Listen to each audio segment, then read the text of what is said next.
Hanggang ngayong araw na lamang June 23 ang pagsumite ng certified list ng outstanding accounts payable ng lahat ng tanggapan sa BARMM. Ito'y alinsunod sa naging kautusan ni BARM Interim Chief Minister Abdul Rauf Makakwa kaugnay sa mga hindi pa nababayarang obligasyon ng ministries, offices at agencies sa rehiyon. Ang detalye mula kay Liz Miro. Ngayong araw ang huling araw ng pagsumite ng certified list ng lahat ng outstanding accounts payable ng mga agencies, offices at ministries sa BARM. Ipinag-utos ni Interim Chief Minister Abdul Rauf Makakwa noong nakaraang linggo ang pagsumite ng listahan bilang tugon sa isyu ng hindi pa nababayarang obligasyon ng pamahalaan. Sa ilalim ng Memorandum Circular No.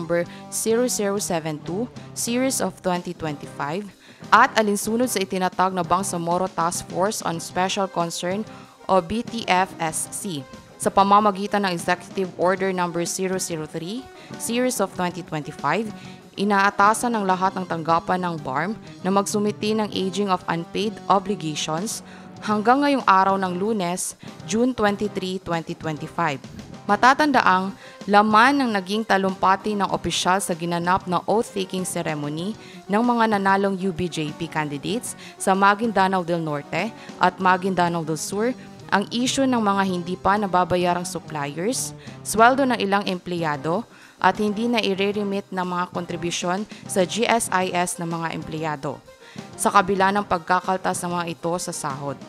Ito rin umano ang dahilan kaya hindi makautang sa GSIS ang mga empleyado ng BARM. Ayon sa strategic communication ni Makakwa, ang hakbang na ito ay bahagi ng mas malawak na pagsusumikap ng Makakwa Administration na tiyakin ang transparency, accountability at maayos na paggamit ng pondo ng Bangsamoro Government. Layunin ng hakbang na tukuyin, ayusin at pigilan ang paglala ng mga ganitong isyu, lalo na anila at ang accounts payable ay nag-ugat pa sa mga proyektong nagsimula noong 2019.